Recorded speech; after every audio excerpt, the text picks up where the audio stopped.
Bismillahirrahmanirrahim. Alhamdulillahilladzi khalaqal mauta wal hayata liyabluwakum ayyukum ahsanu amala wa huwal azizul ghafur. Ashhadu an la ilaha illallah wa ashhadu anna Muhammadan abduhu wa rasuluh. Wa nusalli wa nusallim ala sayyidina Muhammadin wa ala alihi wa sahbihi ajma'in. Radina billahi rabba wa bil islami dina wa bi Muhammadin nabiyyan wa rasulah. Tuan-tuan muslimin muslimat yang dirahmati Allah sekalian, Assalamualaikum warahmatullahi wabarakatuh. InsyaAllah tuan-tuan, malam ni kita menyambung lagi kitab Qasasul Anbiya karangan Al-Imam Ibn Kathir. Kita dalam bab kisah kaum Nabi Lut, umat Nabi Lut AS.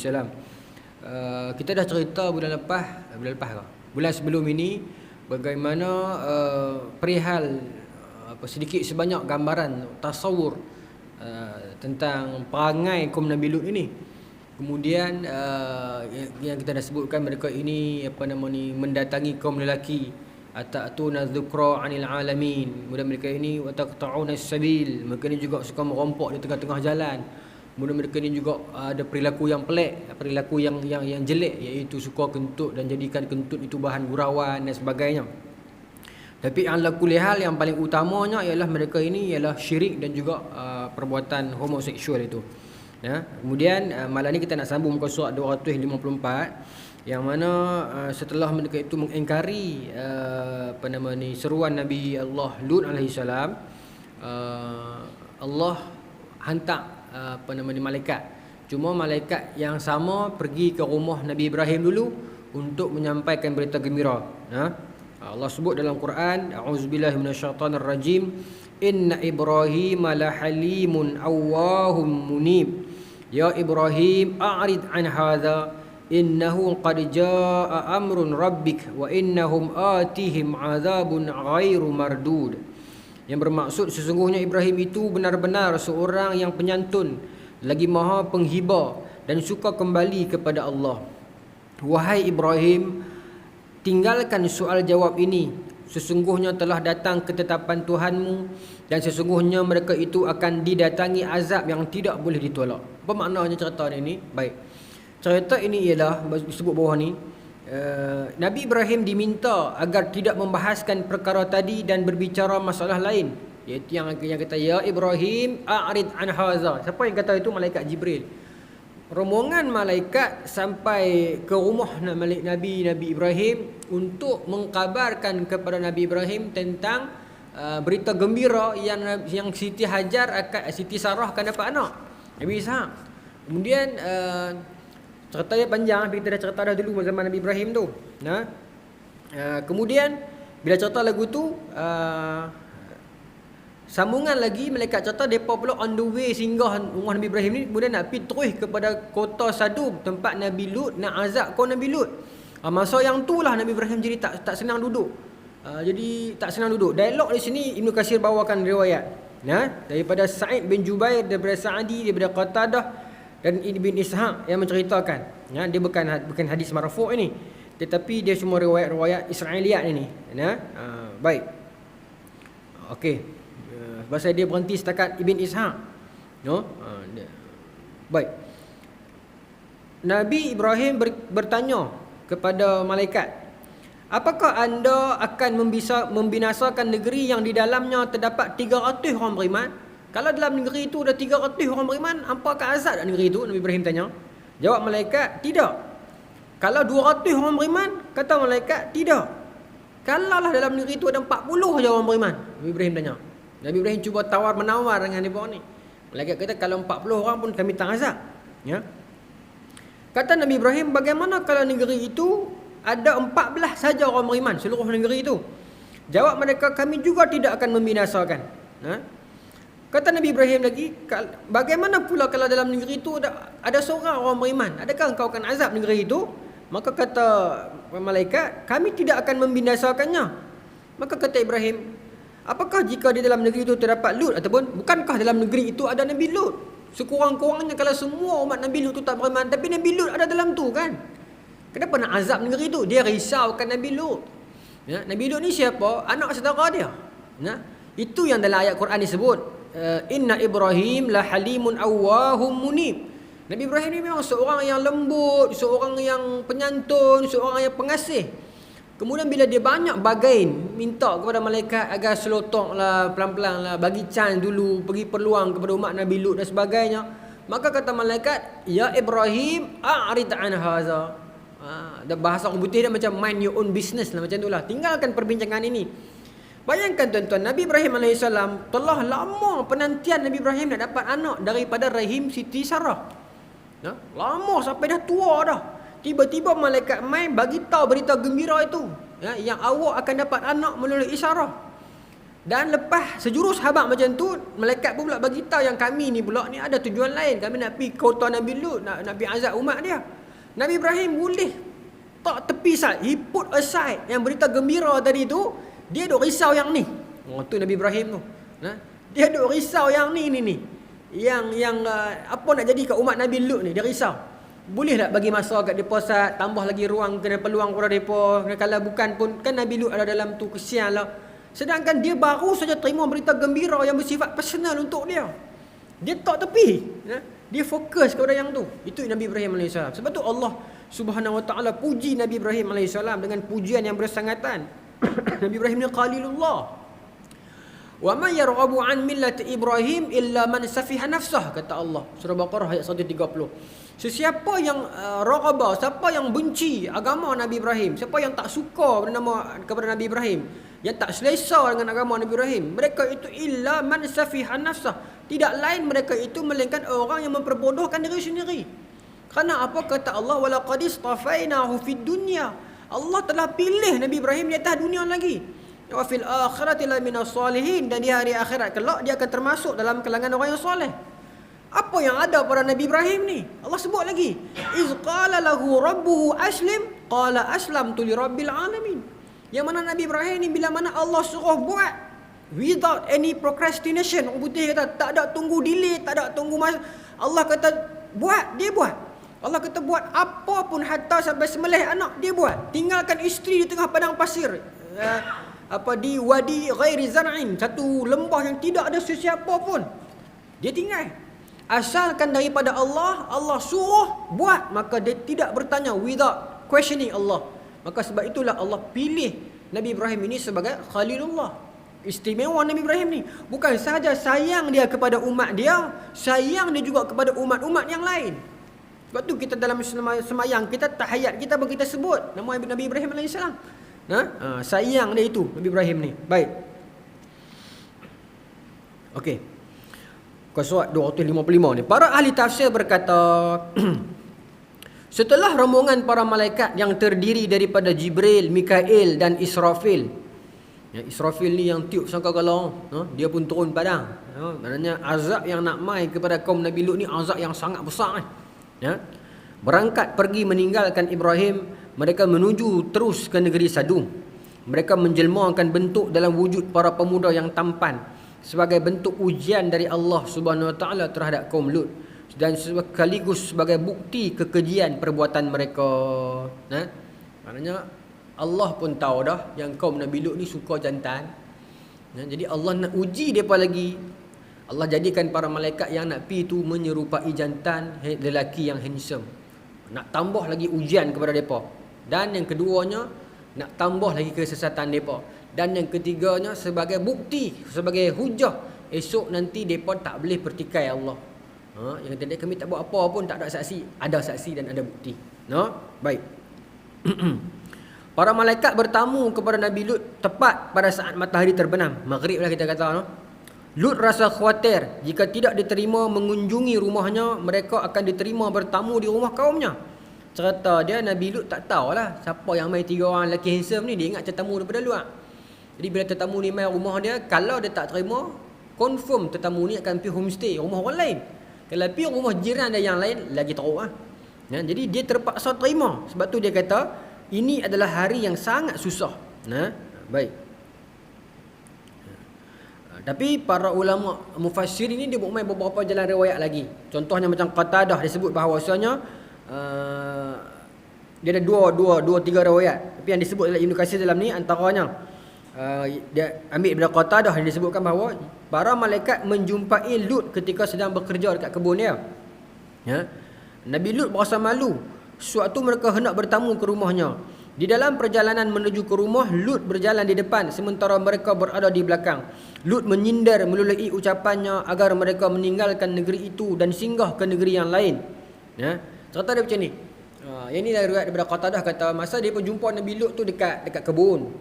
Kata kami orang luar nak singgah bermalam dekat kampung ni, tak abang kata malaikat ni. Dan Nabi Lut pun tak tahu kata malaikat. Ya. Baik.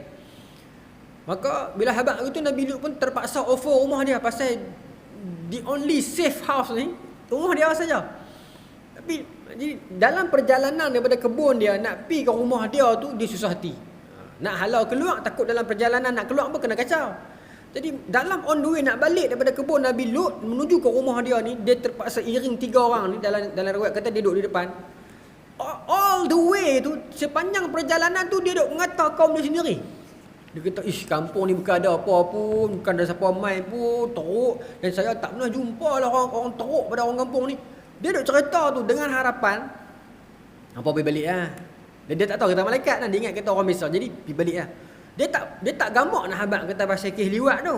Cuma itu sebagai signal. Macam kita lah, orang ambil rumah kita lama, kita pun buat tengok jam, hidang ayak kan, hidang ayak agak setekor kecil, habis setekor tu balik lah kan. Ni dah ada setekor lain, nak minta setekor lain pula. Tak jadi kerja kan.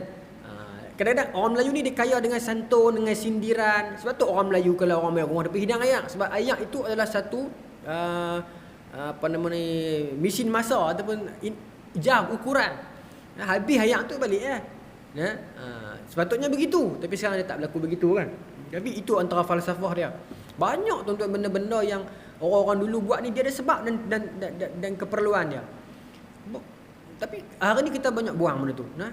Dan banyak kita cedok daripada barat. Saya bagi contoh misalnya, kita terlalu mengangkat pakaian-pakaian barat. Macam orang perempuan barat dulu kan, anak-anak raja barat tu pakai kasut tumit tinggi, pegang payung. Dan hari ni pun apa, stiletto apa semua tu, nama-nama kasut ni mahal, harga dia pun sampai berapa ribu. Tentu kalau sejarah Eropah kita baca, zaman kasut tinggi tu antara sejarah awal ni kerana apa? Kerana orang Eropah ni tak ada tandas. Ya, depa berak merata. Kan zaman kegelapan Eropah dulu tu, berak merata. Jadi kadang-kadang jalan terpijak tik dan sebagainya, maka depa buat kasut tinggi. Ya. Tapi hari ni dia jadi lain, cerita dia jadi lain lah kan. Pada sejarah dia begitu, antara sebab sejarah dia. Dan payung dia sebab dia suka ludah. Ya. Orang Eropah ni, ya. Tapi tak apalah, baby. Sambunglah nak. Maka Nabi Lut sepanjang perjalanan dia duk kata, demi Allah, aku tidak mengetahui ada kaum di muka bumi ini yang lebih keji daripada kaumku ini. Sambil terus berjalan, Lut mengulangi ucapannya itu sampai 4 kali. Ya. Sementara para malaikat yang diperintahkan untuk tidak membinasakan kaum Lut itu, okey baik. Bahawa para malaikat diperintahkan untuk tidak membinasakan kaum Lut itu, sehingga Nabi Lut memberikan kesaksian atas hal itu. Okey. Dalam Qatadah sebut, Allah perintahkan malaikat jangan lagi bagi azab kat depa. Tunggu sampai Nabi Lut sebut. Jadi Allah takdirkan benda tu Nabi Lut pun sebut. Nabi Lut dalam keadaan dia tak tahu pun yang itu malaikat. Tapi dia sendiri bagi tahu, janganlah kaumku ni teruk, keji. Jadi itu sebagai satu proof yang malaikat dapat satu lesson yang okey. Allah kata sampai dia mengaku kata kaum dia memang buat kerja-kerja keji ni, okey baru lulus. Jadi itu dah satu kelulusan dah. Ya? Baik. Okey. Itu daripada Qatadah. Daripada As-Sa'di, cerita yang berlainan pula tapi cerita yang samalah. Sebab daripada As-Sa'di dia sebut malaikat jumpa dengan anak Nabi Lut dulu, perempuan. Kemudian tanya ayah dah di rumah ke tak, barulah bawa balik ke rumah. Saya skip lah yang tu. Pasal jalan cerita dia akhirnya bawa kepada jalan yang sama juga. Sirah tuan-tuan dia memang begitu riwayat sirah ni, sebab dia jalan dia pelbagai. Bila jalan dia pelbagai, dalam kaedah hadis ni dia ada kalau dalam kaedah fiqh, dalam hadis dia ada ziyadatus siqah, penambahan siqah. Dia ada juga disebut sebagai mudraj, ada tokok tambah.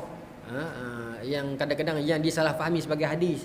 Dan tapi secara umum keseluruhan dia, periwayatan ini dia adalah riwayat bil makna. Dia riwayat dengan makna. Dia bukan riwayat bil lafzi. Lafzi tak banyak, jadi bil makna. Jadi bila pencerita tu cerita kepada anak murid, kadang-kadang jalan cerita tu dia jadi sedikit berbeza. Tapi kok mana pun jalan dia, pokok jalan cerita dia sama, iaitu Nabi Lut bawa balik ke rumah dia. Ya? Baik. Kemudian bila sampai rumah apa jadi?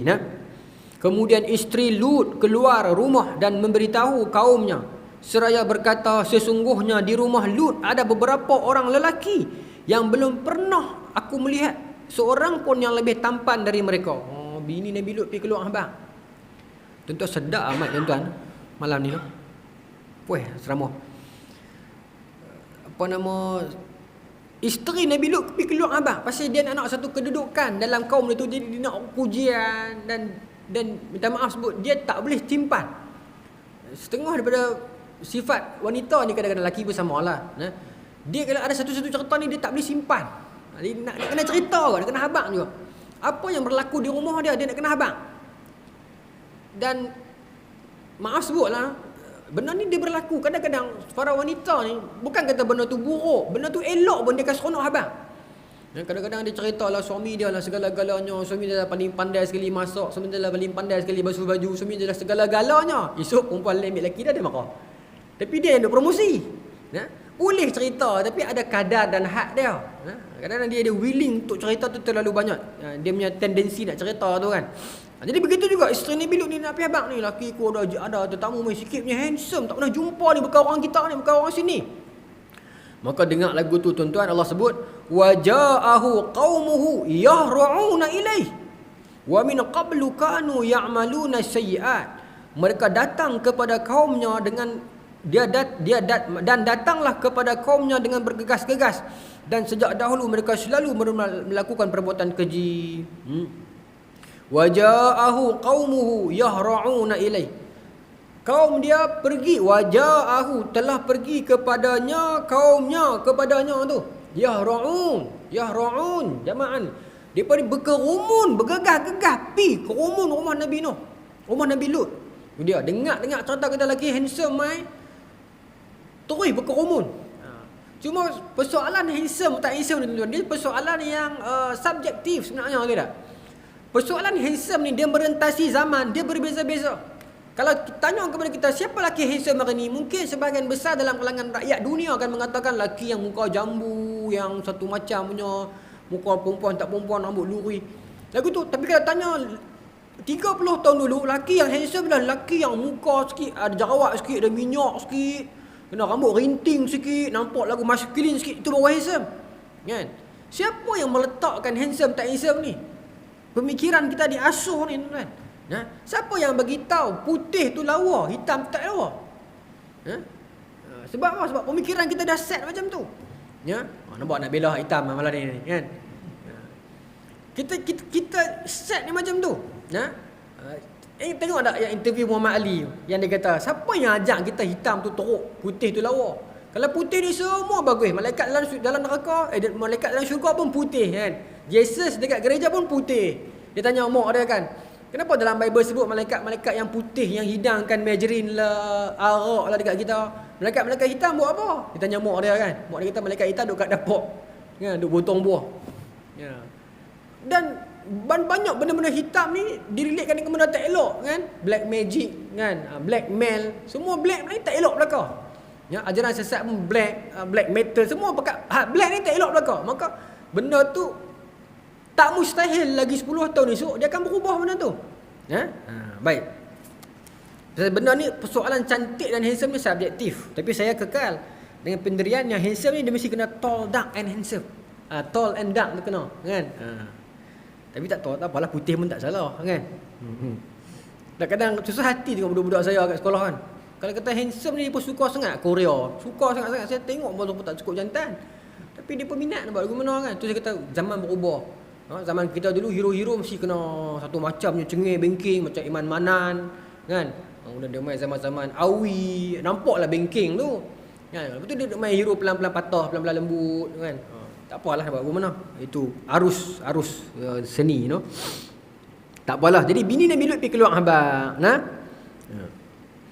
Lut memberikan petunjuk dan arahan kepada mereka agar mendatangi isteri-isteri mereka. Tu ayat tadi tu. Ayat surah Hud ayat 78 Allah kata, Nabi Lut berkata, hai kaumku, inilah puteri-puteriku, mereka lebih suci bagi kamu. Ini ada dua tafsiran ayat ni. Ayat ni, tafsiran pertama kata Nabi Lut sampai tak mampu kawal dah daripada rumun rumah Nabi Lut, dan sampai Nabi Lut kata, ni ada puteriku dua orang ni, ambil depa dua orang, menikah elok-elok, buat hubungan yang ikut cara yang betul. Menikah elok-elok. Satu. Yang kedua, tafsiran, dan saya lebih pro yang kedua. Dulu saya pro yang pertama, tapi dah saya baca banyak lagi, saya ingat yang kedua lebih tepat. Yang kedua, penafsiran kedua, puteri-puteriku ini bukan bermaksud anak Nabi Lut, tetapi bermaksud umat Nabi Lut yang perempuan. Ini ada ramai umat-umat aku yang perempuan, pilah menikah dengan mereka. Apa dalil dia? Dalam ayat Quran banyak sebut bahawasanya para isteri-isteri Nabi itu ialah ummahatul mukminin, mak kepada orang beriman. Dan kita memang kena layan isteri-isteri Nabi itu macam mak kita. Sebab tu lepas Rasulullah wafat, para isteri Nabi tak boleh dikahwini. Sebab macam mak kita. Dan sebab tu saya berbeza dalam kategori lagu. Misalnya lagu Ummahatul Mukminin ni kan. Contoh, tak apalah kalau tuan-tuan beza dengan saya, tak ada masalah, kita tak payah bergaduh. Contoh macam lagu Aisyah. Saya berbeza. Kalau saya tak apa setuju. Walaupun lirik itu betul, dia sudut hadis memang ada. Orang cuba takhrij balik lirik itu satu-satu, memang ada hadis. Cuma lenggokkan lagu itu, cara siulan lagu itu, dia tidak meletakkan Siti Aisyah ni pada kedudukan mother. Dia meletakkan Siti Aisyah ni pada satu kedudukan yang gadis, yang manja, yang Aisyah. Dia macam lagu Fatimah, dia macam itu lah, macam lagu Jasnita, Julia, Juwita. Jadi saya tak berapa seronok, tapi saya tak kata salah. Cuma saya secara peribadi saya tak berapa seronok.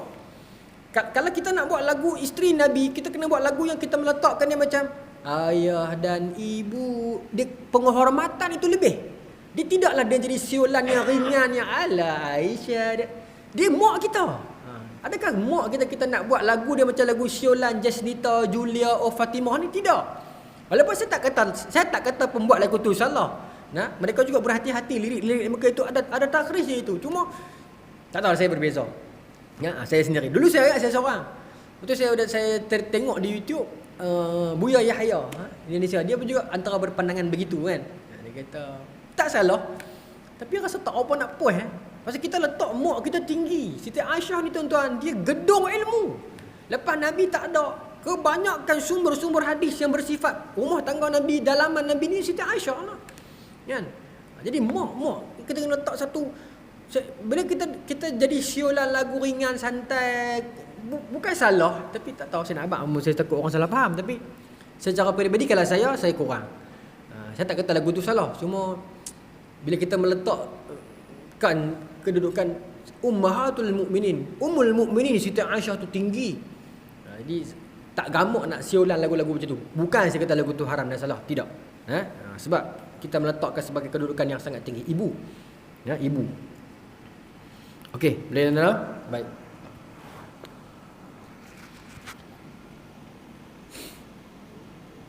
Okey.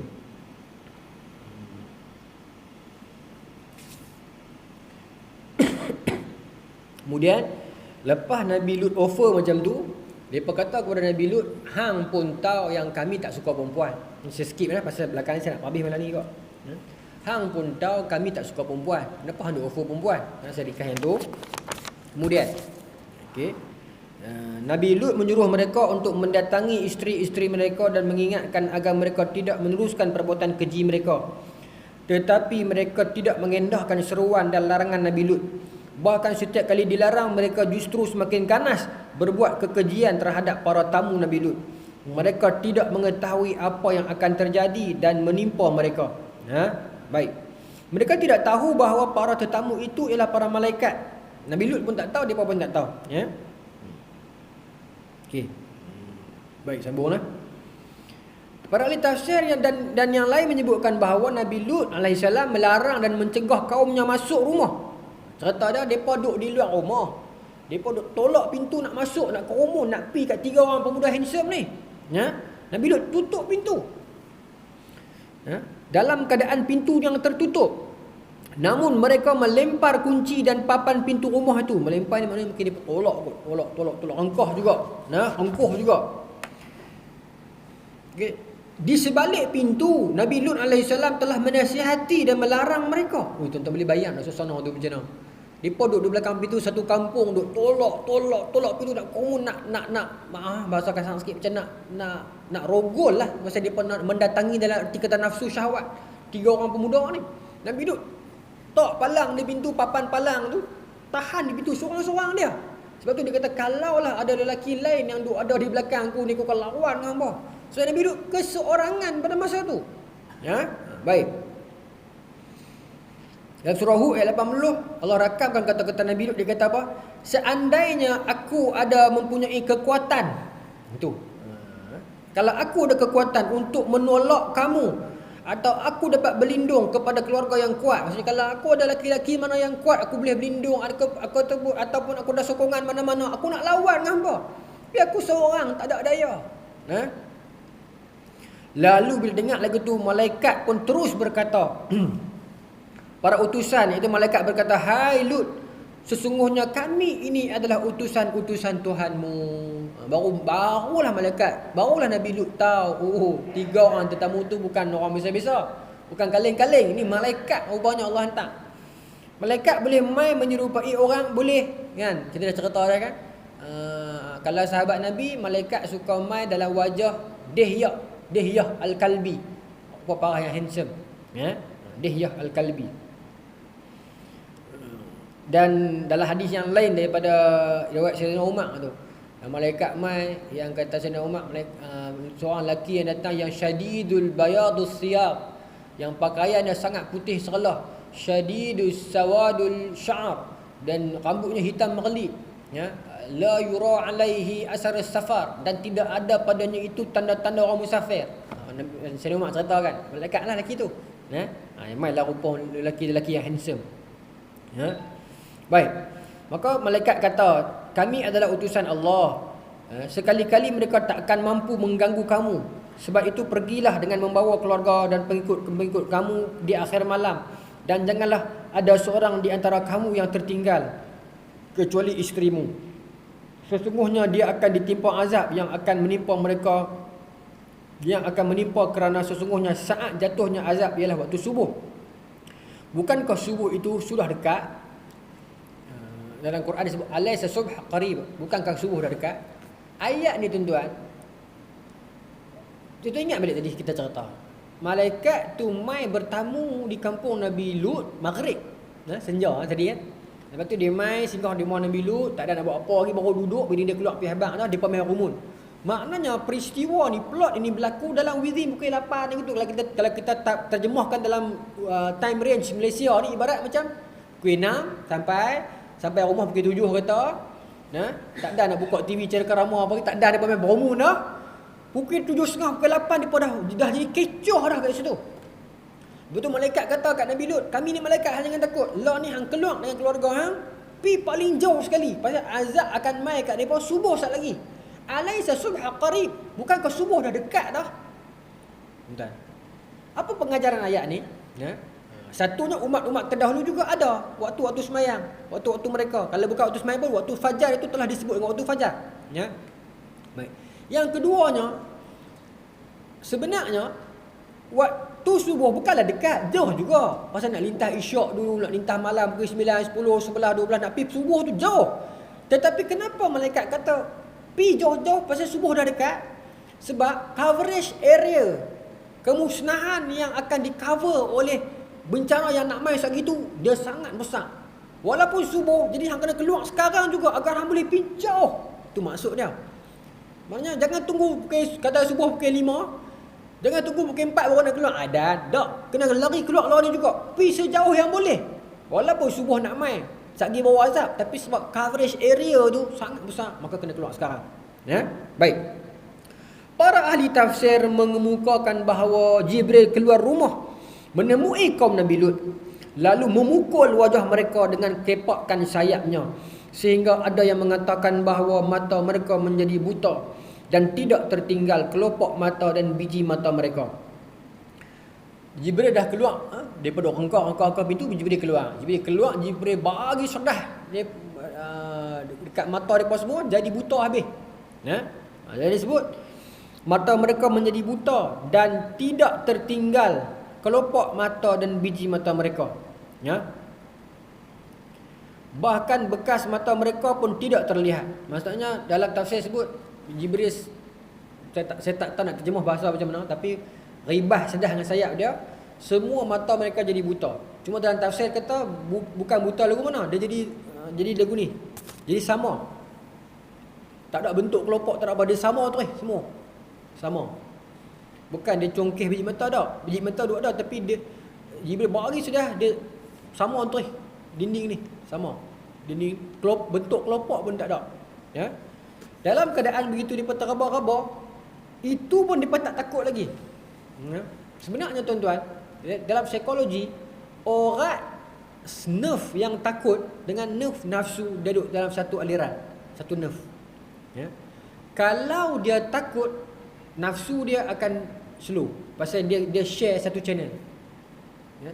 Kalau dia tengah naik syahwat, nafsu dia naik, syahwat bukan nafsu saja, syahwat, dia punya takut akan slow pasal dia kongsi satu channel dekat nerve kepala ni. Ya. Sebab tu orang boleh pi buat projek dalam kereta, dia dalam hutan dengan markah dia. Dia tak takut masa tu hantu, syaitan pun tengok apa, dia tak terfikirlah. Pasal masa tu yang lalu dekat nerve itu adalah nafsu. Maka takut akan hilang. Akan slow. Ya. Ataupun kalau dia tengah takut, nafsu tu akan turun. Dia hampir nak buat dah dengan pasangan dia. Bunyi ketuk pintu Jabatan Agama mai, takut tu mencana. Tak lalu nak buat apa lah. Dia akan lari terjun ke tingkap, dia tak peduli dah. Ya. Begitu juga kita, kalau kita takut kepada Allah, maka nafsu tu akan tunduk. Ya. Pasal dia berkongsi nerve yang sama. Ya. Baik. Jadi dalam keadaan begitu tuan-tuan, dia pada kena hantam begitu. Tuan-tuan tengok dia kata apa? Kemudian mereka kembali dalam keadaan meraba-raba pada dinding. Mata dah tak nampak dah. Depa dah raba dinding, depa duk kata apa? Depa tak tahu kita malaikat. Depa duk kata, "Oh Lut, hang buat sihir kat kami ya. Hang buat sihir kat kami nah." Depa tak perasan yang malaikat keluar laju bagi gitu kan. Dalam depa duk raba dinding nak balik rumah, depa kata apa? "Tunggu. Akan kami buat perhitungan dengannya hari esok." Maksudnya esok kami akan mai lagi. Tunggu Ustaz. Kami balik sikit, kami sapu-sapu, ubat-ubat, esok elok kami mai balik. Sudah tuan-tuan, tak nafsu kuat tu. Kena ribah lagu tu dah. Esok kami main lain. Tak peduli. Ni kau Nabi Lut ni. Kena ribah lagu tu. Patutnya bila kena ribah lagu tu, kalau mereka nak bertaubat dah lagi tak boleh lagi. Tapi dah, esok nak main lain. Balik ni sapu minyak apa-apa, elok balik mata, esok nak main lain. Mereka dia sangka Nabi Lut bagi sihir kat mereka. Mereka tak nampak. Baik. Azab terjadi. Setelah para malaikat menyampaikan dua perintah kepada Nabi Lut, iaitu menyuruh kaum Lut dan keluarganya agar pergi meninggalkan negeri itu pada akhir malam, dan jangan sampai ada seorang pun yang menoleh ke belakang. Baik, ketika mendengar turunnya azab, maksudnya bila hampa keluar ni, hampa kau dengar bunyi, pasal dahsyat ni. Azab yang nak mai satgi ni, dia azab yang tak pernah timpa kat orang lain lagi. Sangat dahsyat. Tuan-tuan ingat tak kita pernah cerita di surau ni yang tak mustahil Malaysia akan berlaku gempa bumi? Kalau tuan-tuan ingat, saya pernah sebut tahun lepas ke? Berlaku dah tuan-tuan no? Saya dengar berita radio PP Kerja, tapi dia tak berlaku dekat ni, dia berlaku dekat sepadan, dekat pesisir Sabah. Gempa bumi. Tapi tak kuat lah. Tapi dia makin mendekat dengan kita. Tak mustahil tuan-tuan kita akan berlaku gempa bumi nanti. Yang kita rasa kami ni gunung lipat tua, tak jadi tak. Jangan. Belum tentu. Allah nak buat macam-macam boleh jadi. Banyak benda yang kita tak sangka, yang tok nenek moyang kita dulu tak sangka, dah berlaku sekarang. Kalau tanya tok nenek moyang kita 40 tahun lepas, siapa sangka nak jadi COVID? Nak jadi satu suasana yang orang tak boleh pergi sembahyang, yang sembahyang Jumaat tak ada orang pi, yang Kaabah tak ada orang pusing. Siapa sangka akan jadi masa macam tu? Jadi dah. Ni kita nak hidup ke depan ni tak tahu apa yang nak jadi lagi ni, kita tak tahu. Sebab tu kadang-kadang kematian itu adalah satu penyelamat. Kematian itu adalah satu penamat derita. Baik. Dalam hadis Imam Ibn Katsir dinukil dalam Fitan wal Malahim, Sahih Muslim, menjelang kiamat, orang yang pergi ziarah orang mati, dia akan kata, kalaulah aku duduk tempat hang, maknanya lagi seronok mati daripada hidup menjelang akhir zaman. Maksudnya Lagi seksa hidup daripada mati. Dulu, kalau zaman dulu kita tengok orang mati, kita fikir, aku panjang umur lagi, dia meninggal dah, kesian kat dia. Tapi nanti terkalih. Tengok orang mati, kita kata, kalaulah aku boleh duduk tempat dia. Kurang-kurang dia selesai dah. Dia tak derita dah. Dia tak tanggung dah nak naik harga ke, nak terbalik dunia ke, nak jadi apa, dia tak tanggung dah. Tapi tuan-tuan, akhir zaman ni antara apa antara yang kita akan diuji adalah apa? Dengan ketakutan. Kita akan diuji dengan ketakutan, tuan-tuan. Kita buat apa-apa kita takut. Tak selesa, risau, sentiasa berwaspada, sentiasa rasa benda tak kena. Siang kita tak selesa, malam kita berjaga-jaga, sentiasa tak tenteram duduk. Takut diperhatikan, takut orang usah, takut orang viralkan kita, macam-macam. Dan benda itu akan berlaku akhir zaman ni. Baik. Sambung lah. Maka saya ringkaskan lagi, mereka pun berjalan keluar. Isteri Nabi Lut patah balik. Sementara isteri Nabi Lut patah balik. Pasal tu malaikat larang Nabi Lut toleh, takut tengok isteri dia patah balik, nanti jadi kesian kan. Maka isteri Nabi Lut patah balik. Okey, baik. Para malaikat memberitahu kabar gembira kepada Nabi Lut akan pembinasaan kaumnya yang terkutuk, yang sesat, yang bakal terjadi. Setelah Nabi Lut pergi bersama keluarganya, iaitu kedua-dua orang putrinya, dan tidak ada seorang lelaki pun yang mengikutinya. Ada yang berpendapat isterinya juga turut sama pergi dengannya, peringkat awal pi, tapi patah balik yang saya kata tadi tu. Okey. Setelah Lut dan keluarganya yang beriman telah pergi meninggalkan negerinya di akhir malam sebagaimana yang diperintahkan oleh malaikat, tidak lama kemudian waktu subuh datang dan matahari pun terbit, maka tibalah saatnya apa yang telah menjadi ketetapan Allah, iaitu azab kaum Lut, sesuatu yang tidak dapat ditolak dan dihindari. Baik. Azan ada sikit lagi, 2 minit lagi.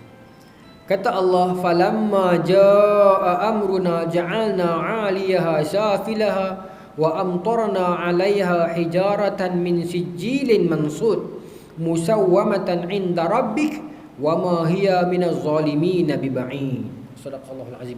Ayat ni penting. Kata Allah, falamma jaa amruna ja'alna 'aliyaha safilaha. Bila sudah sampai ketetapan Allah, Nabi Lut dah keluar, Allah jadikan bumi itu malaikat congkeh, dia naik 'aliyaha, 'ali, dia naik tinggi. Diterbalikkan safilaha. Dia lagu tu punya bumi, kan bumi kita kerak, bumi daratan ni dicongkeh ikut sempadan betul-betul, ikut besar dia congkeh naik. Nak terlangkup 'aliyah paling tinggi, safilah tangkuk tekan tu pula dia tekan renek. Sebab tu tuan-tuan, sampai hari ni kajian geografi pun kawasan itu kawasan paling rendah atas dunia. Betul tak kan? Kawasan Laut Mati tu dia rendah. Pasal dia renek jatuh bawah. Baik. Wa amtarna 'alaiha hijaratan min sijil, dan dalam tempoh jatuh tu Allah jadikan pula batu-batu daripada neraka. Wa amtarna hijaratan min sijil, batu-batu mai daripada neraka pi bakar depa ni. Dan ayat seterusnya kata musawwamatan 'inda rabbik. Musawwamah, di sisi Tuhan batu-batu tu dah ada musawwamah ni dah ada nama, dah ditandakan. Bahasa mudah dia macam apa nama ni, Allah saya dah sebut saya lupa. ICBM tu, Intercontinental Ballistic Missile, ICBM kan. Bukanlah ICBM yang serang tu, tapi kan ICBM kan torpedo tu, peluru pandu tu dia ada GPS koordinat dia. Ni azan dulu. Sikit je nah. Jadi batu-batu itu dah ada tanda dah di sisi Tuhan. Maksudnya dah ada nama dah. Tuan-tuan. Jadi walaupun isteri Nabi Lut, dia isteri Nabi Lut, di peringkat awal dia ikut Nabi Lut pi. Tetapi bila datang takdir Allah mendahului segala-galanya. Kalau Allah dah kata dah tempat dia bukan di situ, tempat dia bukan terselamat, dia binasa. Batu tu dah ada nama dah, dia akan patah balik. Dalam Quran sebut kitab muajjalah. Kitab penentuan itu dah ada dah. Dalam hadis Sahih Bukhari dan Muslim, Imam Nawawi masuk dalam kitab hadis 40, hadis nombor 4. Ada hadis yang panjang. Kalau tuan-tuan ada surah ni ada kot pengajian hadis 40. Tengok hadis nombor 4 yang panjang tu. Ya, hadis tentang kata Nabi, kita akan dikumpulkan fi batni ummu, akan dihimpunkan di dalam rahim ibu, dalam bentuk apa, nutfah, kemudian mudghah semua tu. Dan selepas tempoh itu, kata Nabi, akan datang malaikat yang menulis 4 perkara tentang apa, rezekinya, ajalnya, kesudahannya itu. Maka dalam tu Nabi kata, demi Allah, kata Nabi, inna ahadakum ya'malu bi'amali ahli jannah hatta la yakuna bainaha wa bainaha ataupun bainaha wa bainal jannah illa zira'in. Tak mustahil, kata Nabi, akan berlaku satu keadaan di mana seseorang itu dia buat amalan ahli syurga, seluruh hidup dia buat amalan ahli syurga, sehingga kan hatta la yakuna bainaha wa bainal jannah illa zira'in, sehingga kan tidak ada antara dia dan syurga itu melainkan sejengkai. Buat amalan ahli syurga, nak masuk syurga dah, pada zahirnya dia ni memang syurga dah. Fayasbaqul kitab, tetapi kitab Allah mendahului dia. Maka summa ya'malu bi'amalil ahli nar fayadkhulaha, kemudian di hujung usia dia melakukan amalan ahli neraka, dia akan terperosok masuk neraka. Dan kata Nabi, ada juga dalam kalangan umatku, dalam kalangan manusia yang ya'malu bi'amali ahli nar, buat amalan ahli neraka seluruh hidup dia, hatta la yakuna bainaha wa bainan nar illa zira'in, sama, sehingga kan tidak ada penghalang antara dia dengan neraka tu sejengkai, melainkan sejengkai. Tetapi fasbaqul kitab, sabaqal kitab, kitab itu, kitab takdir Allah mendahului dia, yang mana dalam takdir kata kesudahan dia ini ialah saadah, gembira, bukan celaka. Maka di hujung usia dia akan pusing, U-turn, dia akan berubah jadi orang baik, dan fayudkhilaha, dia akan masuk syurga. Apa pengajaran hadis ini, tuan-tuan? Nak beritahu kita jangan cepat rasa selesa. Jangan kita sangka aku ni orang baik, kepiah atas kepala, aku tak pernah buat jahat, aku akan tentu syurga dah. Belum tentu. Ya. Tengok dia tu orang jahat, tak tutup aurat, confirm dah neraka. Belum tentu. Walaupun dia sudut fiqhnya begitu, tetapi kita hukum atas fiqh, bukan atas batang tubuh dia. Sebab innamal a'malu bil khawatim. Ya, sesungguhnya amalan itu dinilai pada yang hujung. Tetapi saya sedar hadis ini akan ada orang manipulate pula. Orang kata, nampak ustaz pun sokong kami, nampak tak? Walaupun kita orang ni tak pakai tudung, walaupun kita orang ni nampak teruk, tapi belum tentu. Satu sudut betul, tapi satu sudut tak boleh jadikan hadis itu hujah untuk kita buat suka hati kita. Dalam kaedah agama dia kata kita boleh ihtijaj, berhujah dengan benda-benda untuk nak jaga diri, boleh. Contohnya orang yang baik, untuk dia nak jaga diri dia jangan terpelesong jadi jahat, boleh pakai hujah tu. Tapi kalau dia dah jahat dah, dia tak mau berubah, dia tak apalah, hadis ni pun kata tak tahu lagi, dia guna hadis tu, itu jadi murji'ah, dia jadi fikratul irja'. Dia boleh kata, saya walaupun saya tak semayang, tapi saya baik. Walaupun saya tak tutup aurat, tapi saya semayang. Satu sudut betul, itu hak Allah. Itu hak Allah, betul. Tapi satu sudut kita tak boleh jadikan itu sebagai satu pelepasan. Walaupun saya tukar jantina, tapi saya pergi Mekah. Allah panggil saya lah masuknya. Tu dia. Benar ni tuan-tuan, dalam dunia sekarang banyak. Kalau tuan-tuan pergi di belah Indonesia, saya minta maaf, ramai orang Indonesia tengok, tapi mereka pun boleh mengesahkan. Lepas saya bertindik, tapi Allah sayang saya, Allah bagi saya rezeki. Murji'ah. Fikratul irja' ini, itu ancaman yang kembali. Ni, law ni besar. Saya dah sebut ni pada 2 tahun lepas. Saya kata, fikratul irja' ni benda yang kita kena perhati balik ni. Ini neo, murji'ah. Saya boleh namakan macam itulah, zaman moden. Tapi dia macam sepi. Kita balik bergaduh bab lain ni. Minta maaf tuan-tuan. Saya baru semang banyak lah kereta tadi. Orang politik bergaduh. Tapi ada masa-masanya dia berjumpa di parlimen, dia boleh minum sekali. Bergaduh kan. Tapi ustaz-ustaz kalau bergaduh ni tuan-tuan, dia perang sungguh. Allah. Kadang kalah dengan orang politik bab tu. Minta maaf tuan. Tapi saya geram juga. Orang politik bergaduh pun ada masa agak dia boleh minum sekali.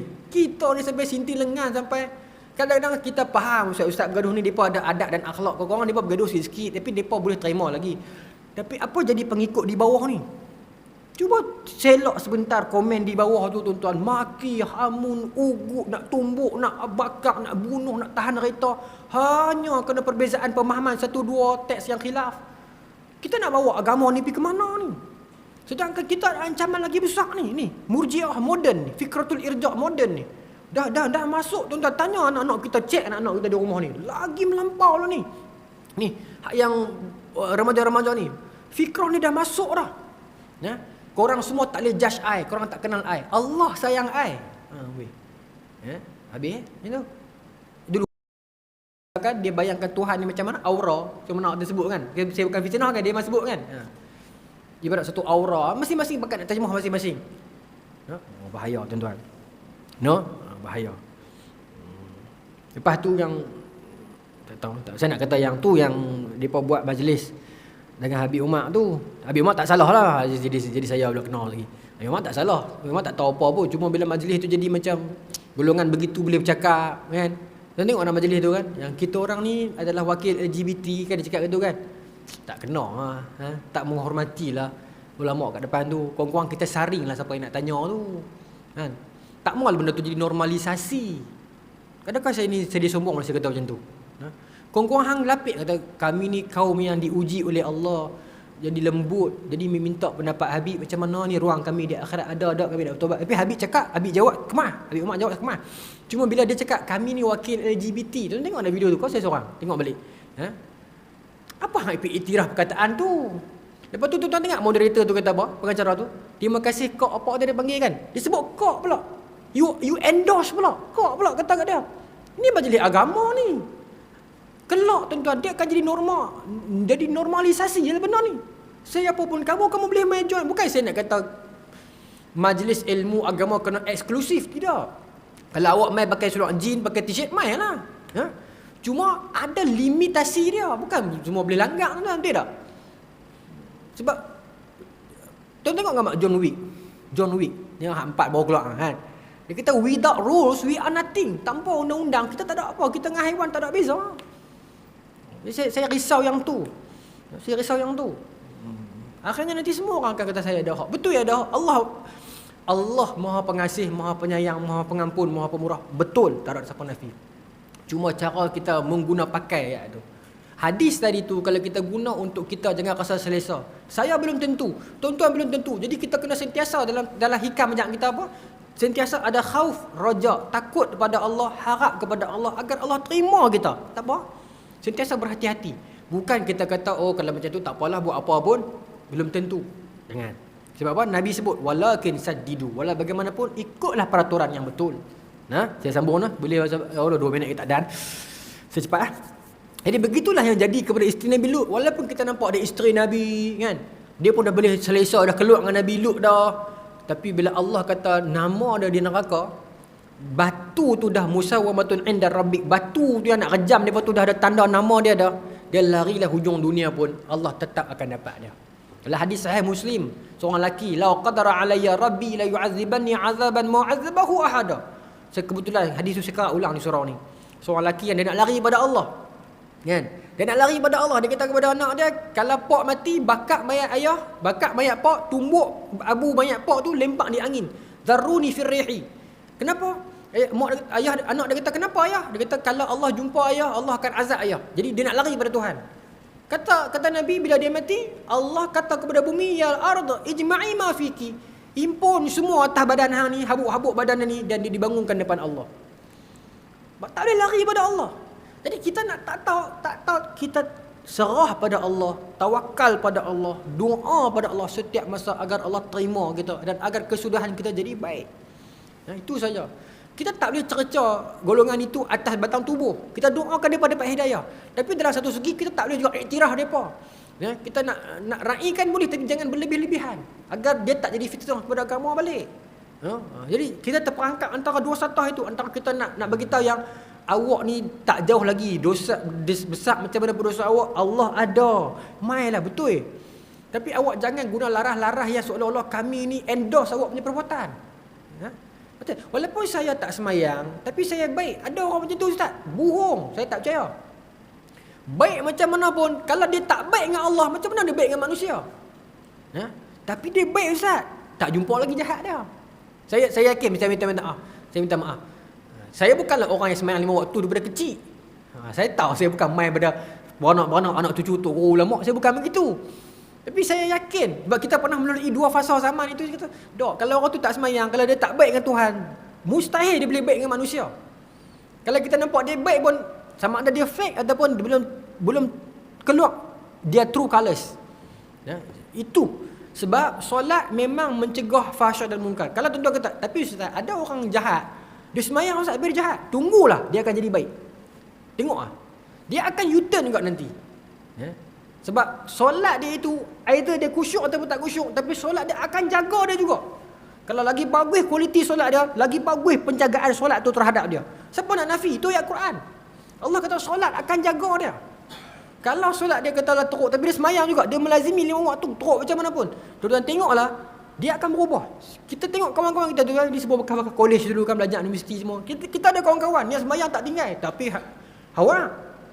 Jumpa balik bila ada alam kerja, masing-masing ada anak. Bagus dah jadi rezeki surau dah lah ni. Nampak? Dulu dia hawak, tapi dia semayang pasal mak pak suruh. Dia asrama dekat mahallah, dekat kolej kediaman dulu. Tapi dia merapu, keluar dengan markah, tapi dia semayang. Tapi sekarang jumpa balik dah jadi rezeki surau dah. Tengok bagaimana solat tarik dia. Allah kena sikit je. Allah, senang Ustaz. Kalau saya tak perhabis ni, takkan bulan depan nak perhabis sikit ni. Saya minta izin boleh Ustaz? Seminit lah. Saya nak perhabis ni sikit lah. Minta izin Tuan-tuan. Okey. Jadi kesimpulan dia apa? Kesimpulan dia ulama-ulama fikir nak hukum kaum yang LGBT ni, apa hukuman dia? Dalam hadis Musnad Ahmad kata Nabi SAW, man wajadtumuha ya'malu bi'amali lutin faqtulu fa'il wal maf'ul. Kalau kamu jumpa orang yang melakukan perbuatan umat Nabi Lut, bunuh yang buat dan yang dibuat. Fa'il wa maf'ul. Yang depan yang belakang bunuh dua-dua. Dalam Musnad Ahmad. Okay. Tapi bila turun kepada para imam mazhab, dia berbezalah berdasarkan teks, pemahaman teks hadis tu. Saya tak pergi secara detail lah. Sebab dalam fiqh manhaji, qaul mu'tamad dalam mazhab Syafi'i, kita ikut kepada hukuman macam lelaki perempuan juga. Maksudnya kalau dah kahwin dah, rejam sampai mati. Kalau tak kahwin lagi, sebab berdasarkan ada hadis yang lain, Nabi kata pelaku kaum Nabi Lut ini adalah zanian, kedua-duanya penzina. Jadi berdasarkan hadis tu, qiyas dalam mazhab kita kata hukuman dia sama. Kalau kahwin dah kena rejam, tak kahwin lagi kena rotan. Tapi susah nak dapat lah, pergi hotel dapat lelaki tu orang tidur. Kan kita nak kata pergi masa tu dak lagi kan. Tak tahu, susah sikit nak bukti kan. Okey. Sebab dalam hadis Sunan Baihaqi kata Nabi, iza atta rajulun rajula fahuma zaniyan. Kalau seorang lelaki mendatangi seorang lelaki yang lain dalam keadaan hubungan seksual, kedua-duanya itu penzina. So pada hadis itulah dalam mazhab kita kata kaedah hukuman dia sama macam zina. Baik. Tapi di dalam Imam Muziri sebut, bagi tradisi Khulafa ar-Rasyidin, 4 khalifah awal, Abu Bakar, Umar, Uthman, Ali, tuan-tuan tahu dia buat apa? Innahu ijtama'a ra'a ashabin Nabi SAW. Ijtima' 4 sahabat Nabi ni, khalifah awal, ijtima' ala tahriqi fa'il wa maf'ul bih. Tahriq ni harraqa yuharriqu tahriqa. Apa dia tahriq? Haraqa. Bakar. 4 khalifah awal jumpa kes jantan dengan jantan ni, bakar.